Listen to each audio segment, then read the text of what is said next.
Wake that ass up. Early in the morning. The Breakfast Club. Yep, it's the world's most dangerous morning show, The Breakfast Club. Charlamagne the God, Jess Hilarious, DJ Envy had to step out, but we have some special guests with us right now. We have a young lady named April Hurley, and she is here with her attorneys, Malcolm Ruff and Bill Murphy. Good morning to you all. Good morning. Good morning. April, I know this might be traumatizing, but could you please explain to the people why you are here this morning? Tell them your story. So I'm here with you guys today, this morning. Back in September, I became a victim of a violent attack that occurred in Baltimore, Maryland. Jason Billingsley literally tried to kill me. And this could have been prevented had the property management company made the right decisions and taken the precautions, to check into his background and to see, what he was into prior to giving him this role. So he was the maintenance guy in your building? Yes. Right? Okay. So, it was a very, very traumatizing incident. And I can't believe I'm alive, even, to this day, even riding up here. I just thank God every day that I wake up because it's a different feeling having someone try to take your life from you. So he, I hate to be graphic with the details, but I for the sake of the story, he slashed your throat and he set you on fire. Yes. Wow. Yeah, and actually you can see she still bears. Yeah, she's got the scars. Serious scars. Yeah. That's horrible, man. Yeah, I mean, it's some stuff that you could never even imagine. It's like something out of a movie where somebody who has the ability to have access to someone's personal home. As you know, your home is your castle. Absolutely. It's the place you should feel the most safe on the entire planet. And because of the lack of security protocols, the lack of looking into Mr. Billingsley's background. Number one, he was a twice convicted sex offender. Shouldn't have been on the street at all. He had been released early, and by all accounts, he was trying to operate in the world, but everyone knew what he was about. And he showed his true colors, not only with April, but then after this incident, a few days later, which brought so much attention to this entire situation, he ultimately is alleged to have killed a young lady named Pava LaPere, who was a tech CEO startup guru in Baltimore. Somebody who was really, really deeply entrenched in the Baltimore tech community and was very well known to government leaders and people alike. And that's really what built the momentum around this entire situation, is that this man was a psycho killer. And luckily, he is now in prison and will face the music in the criminal case against him and also in our civil lawsuit that we filed against him on behalf of April. But this man was not to be trusted to be allowed in somebody's personal space like this, and he did exactly what his stripes showed he would do and had done in the past, and he did it again to April. It was really, really harrowing. If you're a resident, of a building or a neighborhood and you're a registered sex offender, you have to let everybody in the neighborhood know. Shouldn't it be the same if you have an employee of a building? It would seem so. Yeah. And perhaps the law needs to be changed to make that happen. That's a good point. And there are two kinds of sex offenders: those that are one-off, and those that are compulsively committed to doing it over and over and over again. And he's that kind of guy. And we've got to protect people against people like that. And it's got to be more stringent protection. There got to be consequences when you don't protect people. And when you're a mandatory reporter of a sexual event, you got to make sure you step up to the plate and report it. And some people are too scared to do it. So it's not a perfect system at all, and it's got to get better. What I thought was sad and interesting was that April's story didn't get much light shed on it until the murder of Pavla, and her being, and blessings and healing energy toward her family, because she didn't deserve that either. But it's just sad that she was a survivor, and then, and he didn't just he was going after her. I believe he preyed on her because I'm familiar with the story. I saw it. He preyed on her, but like he also it was someone else. It was one of your friends, right? Your boyfriend or. Yeah, so it was a friend at the time that had happened to stay the night with me. Yeah. Prior to the morning of the incident, and you know, I don't think that he expected anyone else to be down there with me. Right. I don't know, but you know, at that point, it was obvious, you know, that he was there to do harm to me specifically. Mm-hmm. You know, So the other person kind of spooked him a little bit? I would assume so, yes. Mm-hmm. You know, but I can't say for sure. But obviously, he wasn't that spooked. He tied April up. Still, he tied the other the gentleman other up, guy, who's also our client as well. They were tied up and tortured in a basement apartment. Yeah. I mean, you just can't imagine going through something like that. And so I think we really appreciate y'all's interest in this story because of her heroism. You know, she saved this young man's life by escaping that apartment. I mean, jumping out of a window after being set on fire by a man who was intent to kill you, and calling for help, getting Jonte out of that apartment. She was a real life hero that night and had to save her home life, had to save another person's life, all because of somebody who had no respect for human life whatsoever. And then honestly, I feel like if it wasn't for you going numb after a certain point of time from all the pain that he had inflicted, like, I feel like, you know, she could have lost her life from just the pain, the burns, him slitting her neck just to torture, because he would cut it not enough to have an immediate death, you know, for you to have an immediate death, but he like tortured her, and thank God that your baby wasn't there, because you have a young child, and I'm happy, you know, because at one point he had asked about your child as well, right? Mm-hmm. Yeah. Look, I did criminal law for years. This is the most gruesome thing I've ever seen. Yeah. It was beyond sadistic, beyond devilish, beyond any horror you can think of. And no mercy. Guy had no mercy, no compassion, no restraint. Mm-hmm. He just did his thing, and it was ugly.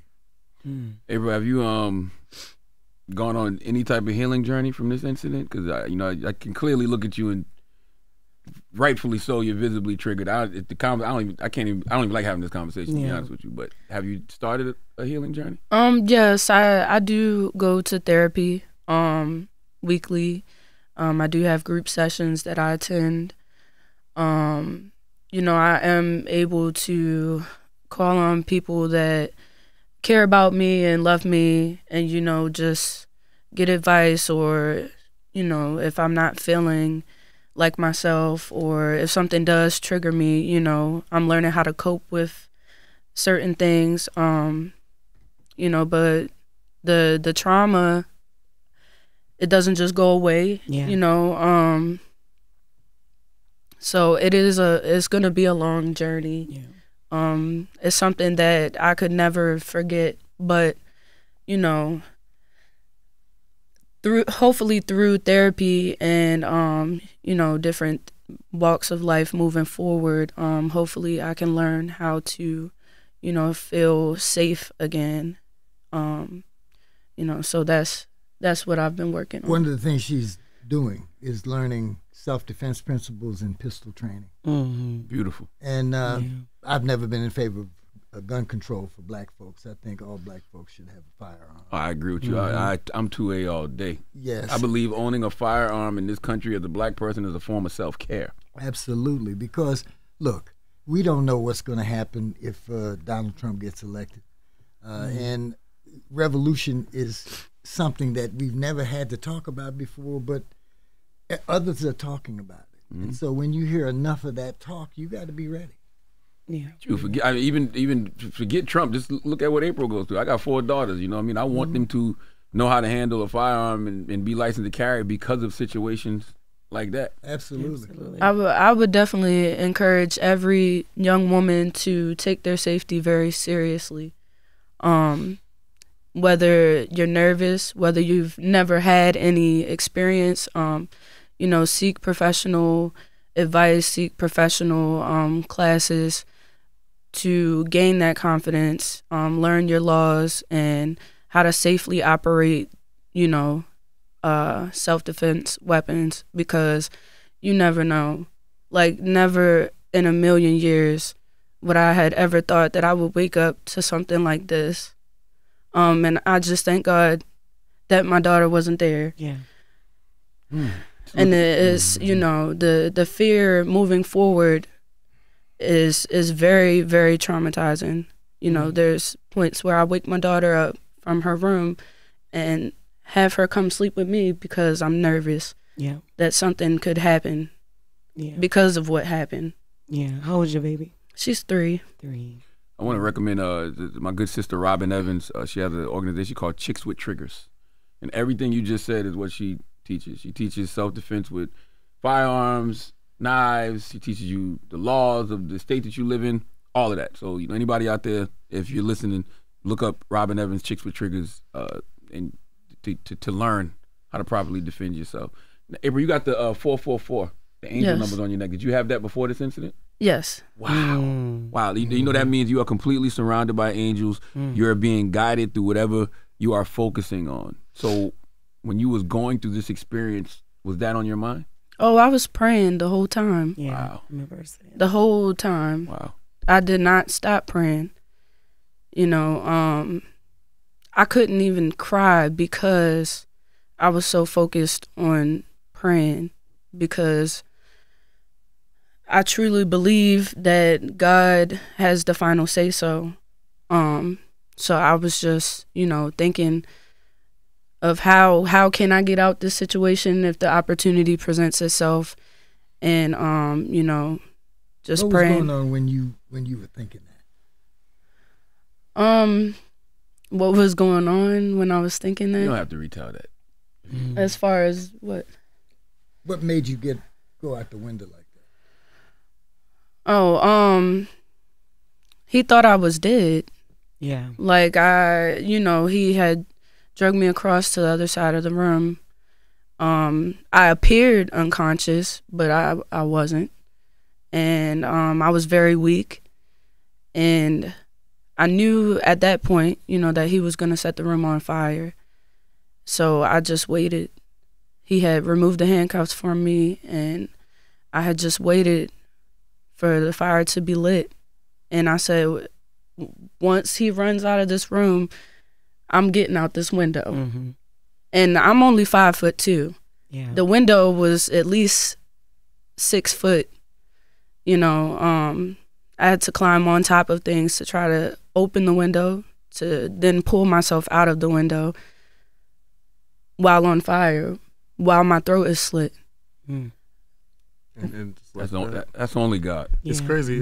She went from what she told me was literally living her best life to being in shock trauma, with terrible burns and terrible scars, both internally and externally. And I just can't say it to you enough how in awe we are of your strength and your courage. Yeah. Who was the first person to come to your aid, April? Like once you got out the window, do you remember? I don't 100% remember. I just remember I was just in so much shock. Like it felt like everybody was just staring at me for a minute, which I wouldn't completely disagree with. I mean, this man had stripped me naked prior to, all of this happening. So I'm on fire, throat slit and naked, screaming for help. I'm still not staring at you. Obviously, you're in agony. You're in pain. I'm calling. I'm trying to get, because that was a part of the story that kind of pissed me off. I'm a very emotional person, and I'm like, why is people just why are people just staring?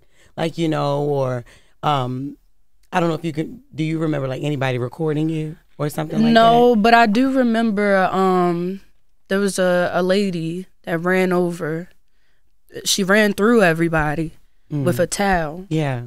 And she had tried to cover me up, but my skin felt like it was falling off. Like, and you know, at that point, it was, everything else was just blurry. You know, it just, it was blank. You know. I did it on. Okay, John. Now, how did y'all find her? How did y'all get in, Bill and Malcolm? How did y'all get in touch with her? Interestingly enough, April's mother, I had actually represented her years ago. Okay. And so after they talked and kind of went over, you know, what the sequence of events had happened, and you know, them thinking about how justice could be achieved in this case, she called me up. And we went from there. And so we've gotten to know each other since I guess October of last year. After that connection was made, but I think it was meant for us to be involved because, as you know, our history in Baltimore, this is what we do. We stand up for people that are being wronged, catastrophically injured, and having their civil rights violated. And in a way, this is a combination of all those things, not necessarily civil rights being violated by the government, but the rights that you had as a tenant being violated by the folks that you trusted to at least reasonably do what they were supposed to do to keep you safe. And that's why we've brought the lawsuit that we have on behalf of April, because there has to be recovery, there has to be compensation for what she went through and the failures that happened that led to such a heinous result. What is the apartment complex defense? What are they saying? Well, it would be inappropriate for us to talk about their defenses at this point. We're at the very early stages of litigation. We've you know, recently filed the lawsuit. We're just in the opening stages of, you know, exchanging information and determining the nature of all the relationships. So, you know, we don't want to you know, muddy that well. We're going to deal with the litigation as it comes, and as we, you know, do in our natural course of business. We'll be continuing our investigation and asking the tough questions of her landlords and their agreement, not only between the property manager and the actual property owner, but with this gentleman, Mr. Billingsley, and what exactly his employment relationship was with them, and how much they paid him. Why they gave him access to the common areas of her home, all right, and how they would allow something like this to happen when they knew or should have known, and that's the standard under the law, is that this man was completely untrustworthy and should never have been placed in an opportunity to do this to her. It's just scary because you think about the people that you know, let in your house on a regular basis, whether it's a plumber or electrician, right? You know, anybody, HVAC person, cleaners. Like you really don't know the background of some of these individuals and what they're capable of. So it's just scary to think about. But that's the thing. You have the duty, right? If you're a business owner, right, that you have a great responsibility because you have the great chance of garnering, you know, a lot of profit, notoriety, and so with great trust comes great responsibility. We just finished a trial in the Baltimore City Circuit Court dealing with a security company that didn't properly vet a security guard who ultimately shot our client and killed him by shooting him in the mouth over an argument about a bathroom in a convenience store. Wow. Right? And her background was such that if they had actually just looked at a free database, they would have seen that she was not somebody that should have been trusted to be an armed security guard. He's leaving out that he got a $4.1 million verdict yesterday. He's a rising star. Good. We did. We did. Malcolm is a rising star. But that case is very similar to what happened to April. Right? We're talking about the duty of care, the duty that a property owner has to the people that they are taking money from on a monthly basis to make a profit. They at least have to make the reasonable steps to keep those people safe based on, you know, something that's reasonable and not something that's, you know, overzealous or too expensive. It would have been perfectly reasonable for them to put his name into that database, which is called Maryland Judiciary Case Search, and to find out exactly what his record was. And if they did do that and they still put him in this position, it's even that much more heinous that they would have permitted him to be in that position. And not let their tenants know. And, you know, April, I hope you get all the money in the world. More importantly, I'm sad that this ever happened to you. But how did it impact your relationship with God, being that you was already such a God-fearing person? Like, what did it do for your faith? You know, I honestly believe that God does allow certain things in our lives to happen just to test that relationship with him. You know, if you read the Bible, the book of Job, and things like that, talk about, you know, how he lost everything, but he still trusted in God.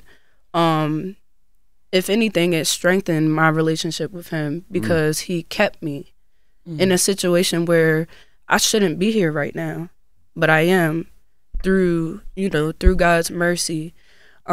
He's seen more for me in my life moving forward with having my daughter, you know, and being the age that I am, and the spirit that I have. You know, I would never wish this on anyone. Yeah. You know, when I heard about Pava passing, I remember I was still in the hospital, and I remember, you know, begging them to find him and to make sure that this never happened to someone else, you know. And I always would think, like, why did this happen to me? But, you know, I pray about it, and that's what I get from it is that God, you know, he kept me to be able to speak on, you know, what happened, to be able to help identify the person who did this, to be able to, you know, be motivation for those who might not have a relationship with God or might be thinking that this is the end for them. You know, as cliche as it sounds, it does get better, you know. There is light at the end of the tunnel, you know, and everything that we go through is not meant to break us. So it's definitely mind over matter.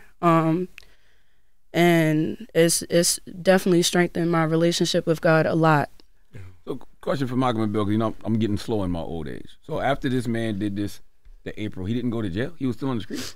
Oh, no, he's in jail right now. I know he's in jail now, but I'm talking about after he did it to April. Oh, yeah. No, he escaped. That was the reason why he set the place on fire, right? Gotcha. That was not only to try and, I guess, get rid of evidence, right? Them, number one. He tried to kill them.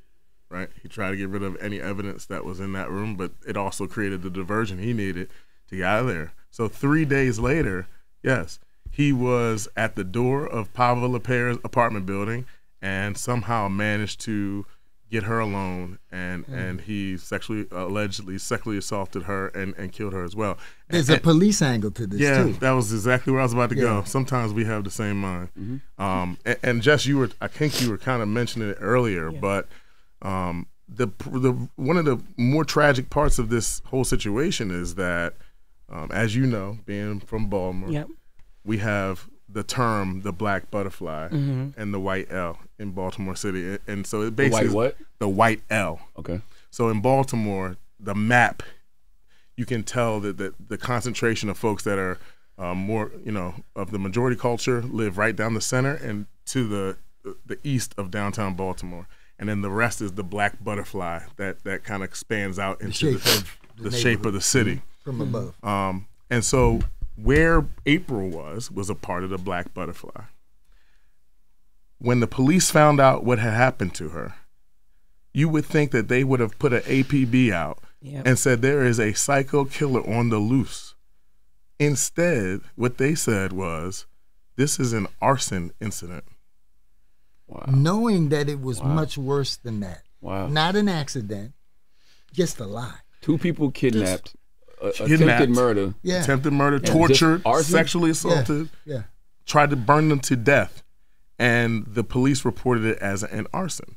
Now, 3 days later. While I'm in a coma. Right. 3 days later, literally 0.7 miles away from April's apartment, but in the white L. I say it's still in the across L. MLK. Yeah. An incident happens to a white woman, and that could have been prevented if there was this APB and the people of these neighborhoods knew exactly what was going on right. and what the risk was out there and the threat that was out there. Yeah. And eventually, once after Pava's incident occurred, I mean, there were all kinds of law enforcement officials looking for him, and they ultimately found him at a train station. And the response was great because everyone knew how serious the threat was. But why wouldn't the police make it very clear what kind of threat was out there when it happened to somebody, a young black woman in the black butterfly, as opposed to a young white woman in the white L? It's just a question of equity that we talk about. Right, it has nothing to do with the lawsuit, and I'll readily say that. We're not looking at going after the Baltimore City Police Department in this case, but it's something that needs to be addressed. It's something that needs to be talked about because there's no reason why her incident would have been treated differently, other than the obvious. And that's why we're unapologetically a black firm aimed at helping black people to rise up above and beyond our oppression, and most importantly, our oppression state of mind.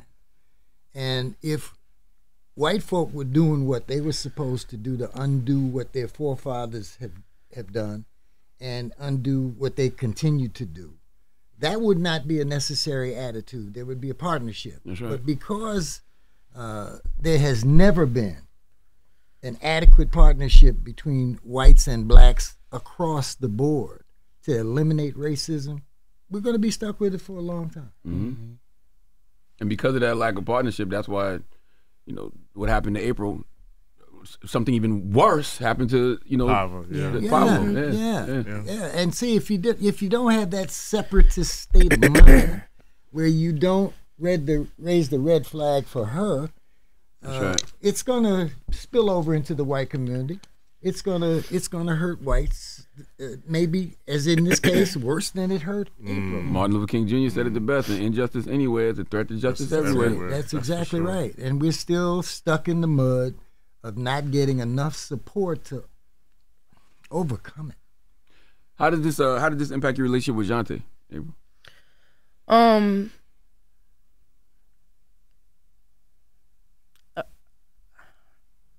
I'd rather not comment on that. Got you.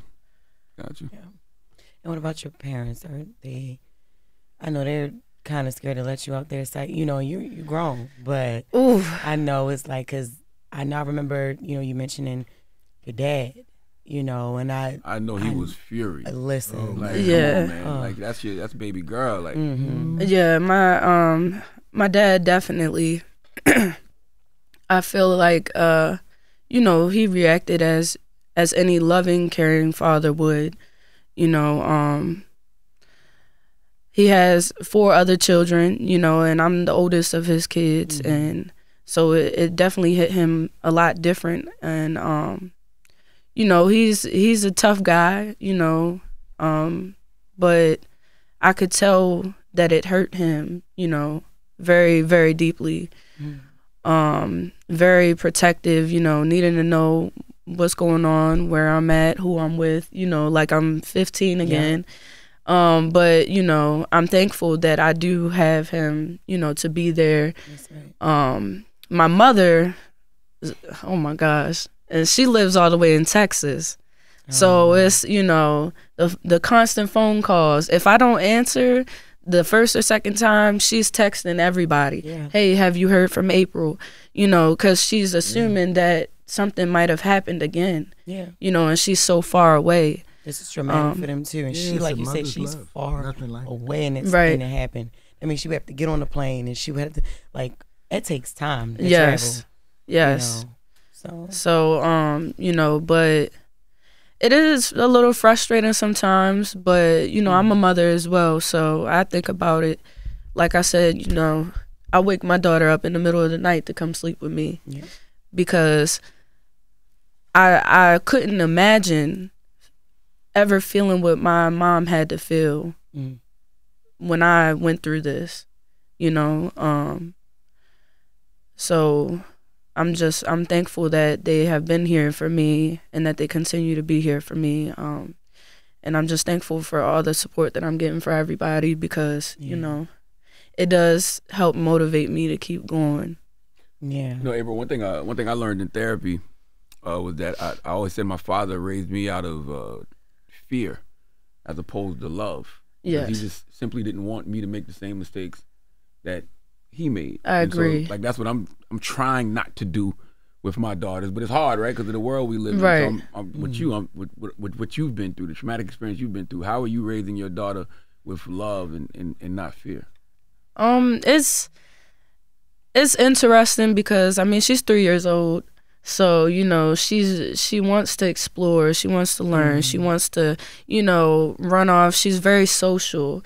We could be at the store and she wants to run up to strangers and say, hey, can I say hi to this person? And I have to explain to her that it's okay to be polite, but we don't know them, so I try to explain to her in the best way that I can for her to see both sides. Yes, you can say hello, but you need to stay next to mommy. You can't, so things like that is where I kind of try to just help her understand those boundaries so that she is aware of what's going on around her because she is so young, And so innocent. And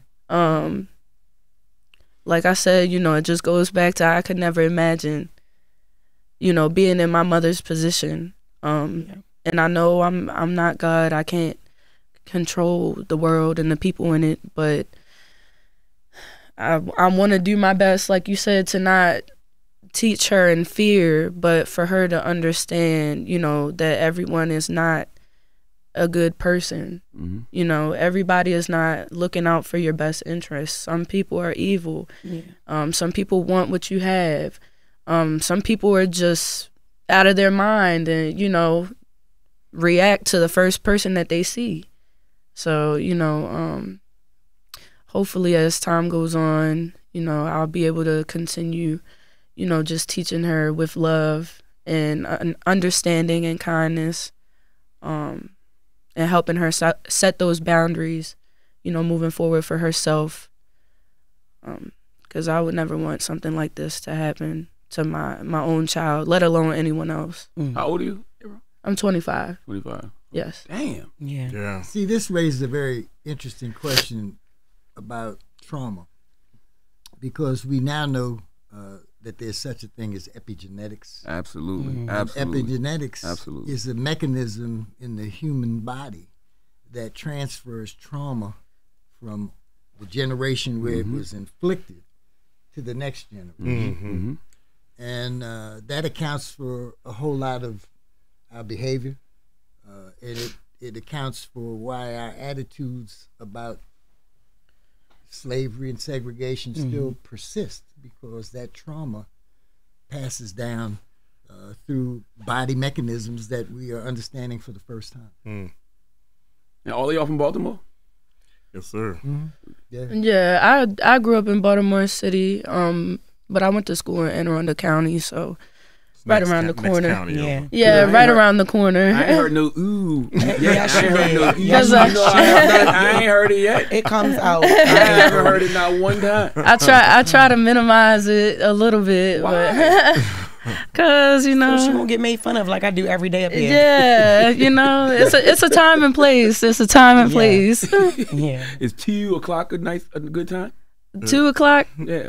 2 o'clock. See, It's funny how we talk in Baltimore. I love the accent. I be mad when I don't hear it.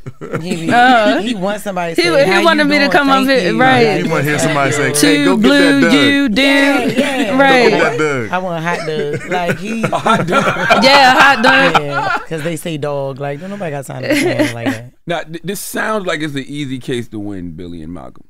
But what are some of the obstacles y'all have encountered since taking on the lawsuit? Well, whether or not, first of all, the man has assets or insurance to pay the damages that will be humongous in this case.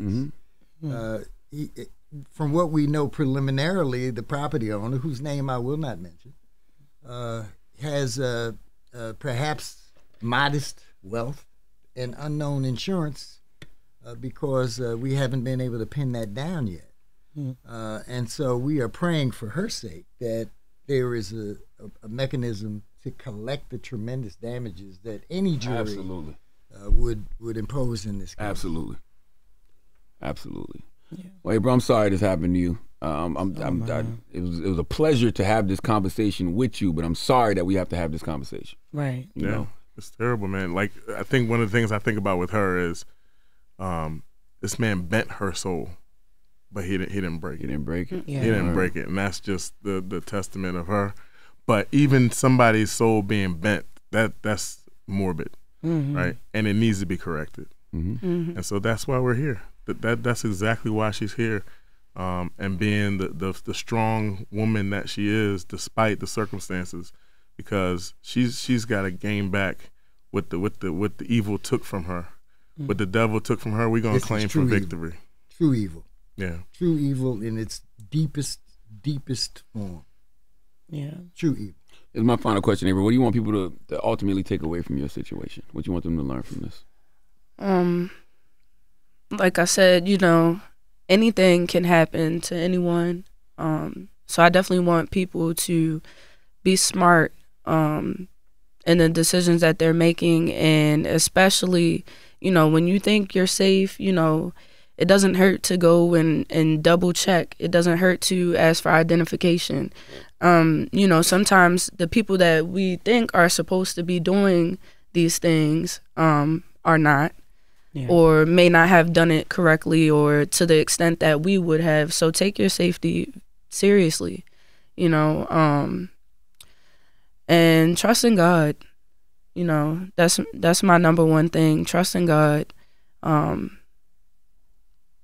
No matter what you go through, celebrate the wins and the losses. That's right. So, and thank you both for what you do. Yeah, I'm so happy I saw our story. Yeah. I'm so happy. I was thank you both. happy watching it. I was crying. I'm like, this is where I'm from. What is happening? Like you raised the point about the black butterfly and the white owl. That's bullshit. Like I can't stand how we are how the butterfly is labeled. Like is things that people that live in a black butterfly are not that important. Things that they go through are not that important, So I'm happy that I did see your story. Shout out to Trapping Anonymous.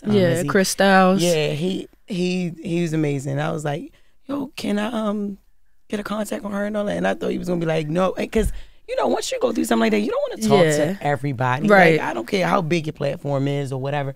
You don't want to relive it by even speaking on it, But I was happy that he did tell me, oh, she has attorneys, and I was like, damn, that is so good. That was so good. So yeah, I mean that's what this platform is for. Thank you. I love you too. Thank you for reaching out. Thank you. I heard it. You got me. I told you. She a native. I told you. I heard it. Is there a call to action? Is there something we could do to? Yeah. Is there something to people be calling a number? I don't know. For your firm or? Well, yeah, absolutely. Our firm is called Murphy, Falcon and Murphy. We have our senior founding partner, Billy Murphy. It was right actually here. started by my father in 1947. Wow. Yeah. Absolutely. We're the oldest black firm in the United States. It's like what, third, fourth generation? Yes. Wow. Yes, my son is an attorney as well. Amazing. Yep. Amazing. And so we were just murphyfalcon.com. Murphy like MURPHY, Falcon like the bird. You can actually find me on IG. I'm brother with the A _ Malcolm ESQ. We certainly want people to send best wishes to April as we go through this legal journey, to keep putting attention on this. And I also want to just add my last comment and advice to folks would be along the lines of what April said. Ask all the questions. Word. Yeah. You got to be your biggest advocate, especially if you're in a relationship with a landlord or somebody that has control over your housing space. To ask them, I want to know who's all on your staff. I want to know their background. I want to know what kind of access you're giving them, because that is the way that you can really protect yourself and not have to rely on the landlord doing their job, which. I in take this it case, a step further, Malcolm. Yeah, I go think ahead. everybody should put in their budget a home security system and stop relying on other people to ensure your safety. You are your best protector. Yeah. And you need to make sure that every tool in the technological toolbox that you can afford, you implement so that your space is protected, and so that when you're away, you can see what is going on That's right. in your space. When you're at work, you can see what's going on in your space. So you got to do that too. Yeah, because I bet that landlord got top-notch security. That's right. Right. So Do you have Instagram or something, April? Yes, I do. It's it at Big Time AP. So At Big Time AP. Go to April's Instagram and just show us some love, man. Put Yeah. 444. I appreciate it. Yeah, I put appreciate 444 in it. the comments, man. Just let her know that you see her and you hear her story and you just sending her positive energy and healing energy. Thank you for that. Thank and you. if anything happens to you out there, you know how to reach us. Absolutely. Murphy, Falcon, and Murphy, Billy Murphy, Malcolm Ruff, who is, by the way, my favorite student. Word. He soaks it up like a sponge. Word. that's what's up, man. Thank you for coming, April. Thank you, Malcolm. thank you for Billy. having me. Thank you. It's the Thank you Breakfast for Club. having us. Thanks, Charlamagne. Wake that ass up. In the morning. The Breakfast Club.